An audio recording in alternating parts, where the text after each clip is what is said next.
We have one of the best calf kickers in the world fighting this coming weekend.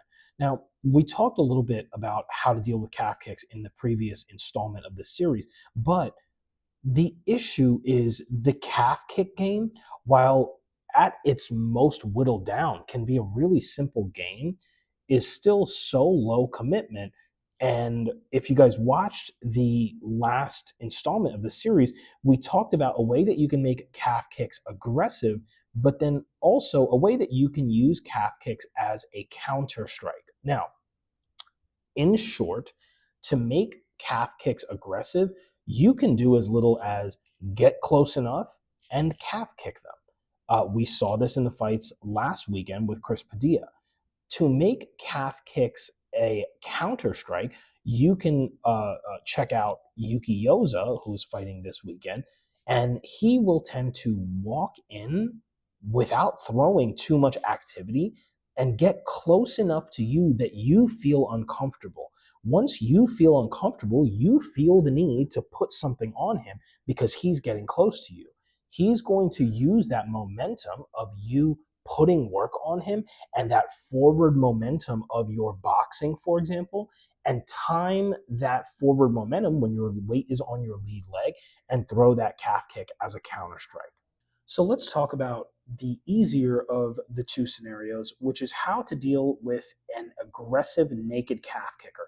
So naked because the calf kick is not prefaced by any work, for example, some boxing upstairs into the calf kick, and aggressive because the calf kicker is the first one to initiate that offense with the calf kick. So this is, again, the easier of the two scenarios. And we're going to talk about two of the main defenses. One being the calf kick check, and then two being where you rotate in towards that calf kick and keep your lead leg planted but turned in towards it. The first one is the calf kick check. This is a little bit different from the standard check. Instead of your foot being right underneath your knee, you are pulling your heel in towards your butt. And what this does is, worst case scenario, you're still in the same angle to check, such that your shin is going to be facing the kicker's leg, as opposed to your calf being exposed to the kicker's leg. But ideally, the calf kick would just whiff right underneath because you're pulling that leg, elevating that lower leg up and out of the way of the calf kick trajectory. Now, before I continue, both the calf kick check and then the next one that I'm going to be detailing have been broken down by Jack Slack. He did a study on Jose Aldo, and Jose Aldo did this so beautifully. And Jack Slack shows some of this footage and how he does it. He does an excellent job explaining it. So I highly recommend you guys go ahead and check that out on his channel. The next one, guys, is the rotation. Now, there's obviously going to be times in a fight where perhaps you didn't anticipate it soon enough and you're unable to pick your leg up for a check. If that is the case, you can simply rotate your lead toes outwards, and you can also rotate your body along with it such that your whole body is oriented facing that calf kick. So instead of your calf being exposed, you've not only rotated your lead leg's shin, but you've rotated your whole body so you can catch it essentially coming right in front of your leg. Now, this is a perfectly fine option. I will say there is a con to it, and we actually have seen this con in Jose Aldo trying to play this check, in Rude Boy Randy Brown from this past weekend trying to play this check against Gabriel Bonfim, in that because the calf kick has so much momentum behind it, even if you do this rotation with that planted lead foot and shin facing the calf kicker, if you execute that perfectly, it can still stand to cross your feet, just because that calf kick will hit the lead leg with so much momentum that it forces your feet to be crossed. If your feet get crossed, there's two issues.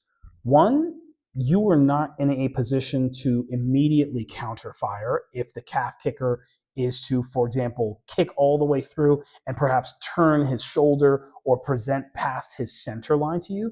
That would be a great opportunity to be able to counter the calf kicker. You're not able to do that because you first have to be able to uncross your feet. Or two, the even more dangerous scenario is you get your feet crossed And then the calf kicker has even more follow up for you. And now you're in a much worse position to defend any further follow up offense because you're in a poor athletic posture with those feet being crossed. That said, if this is something that you find perhaps you can't do the calf kick check, this is the next logical go to, which for the most part will keep you in out of big trouble. Now, the easy scenario is all good and well, but especially coming up this weekend with Yuki Yoza, we see, and by the way, if you guys have not seen the Yuki Yoza series, um, patreon.com/boring breakdowns, it will be linked below, but there's also some free versions clipped. If you guys aren't able to sign up for the membership, we have some free versions that give you a little bit of an idea of how detailed Yoza's calf kick game gets. And while he does play that first scenario calf kicking a little bit as well, where he's an aggressive calf kicker, he is really high level at allowing you to go first and kind of coaxing you into firing first.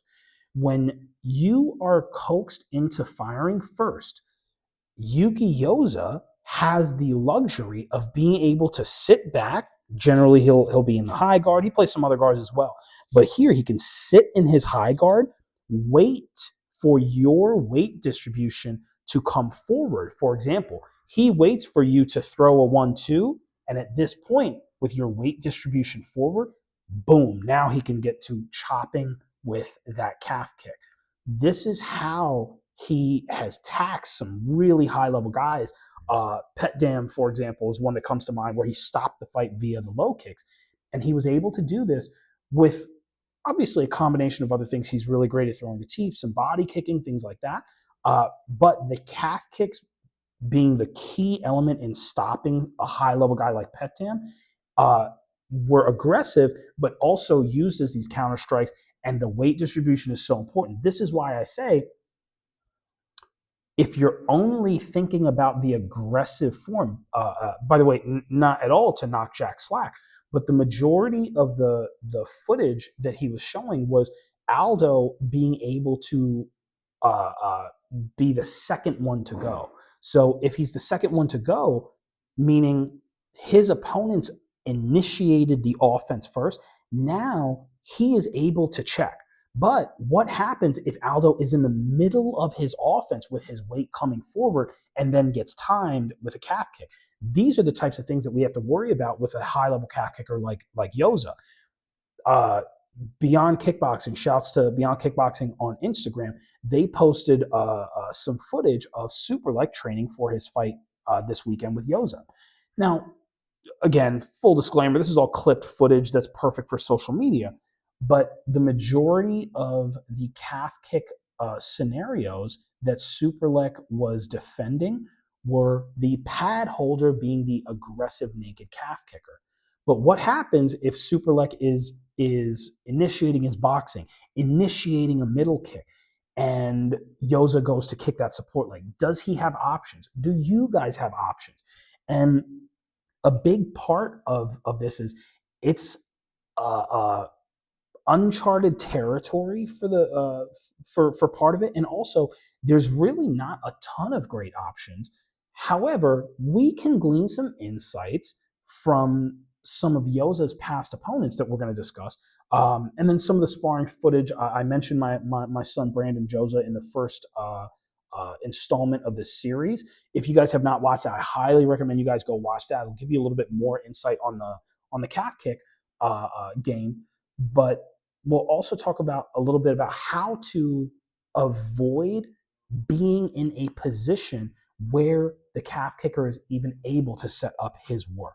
So let's first talk about my son, Brandon Joseph. Guys, if you are watching the blurred out segments, if you guys are watching on YouTube or any other platform, you guys can peep the full segments without the blur on the patreon.com/boring breakdowns.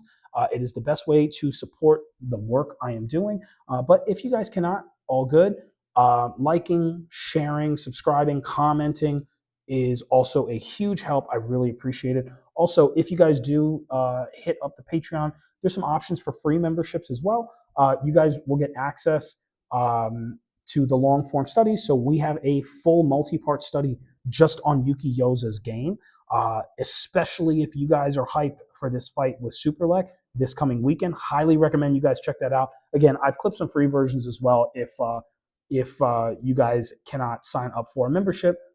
So again, patreon.com/boring breakdowns is going to be in the link in the description below. And thank you guys so much. I will catch up with y'all on the next one. Peace.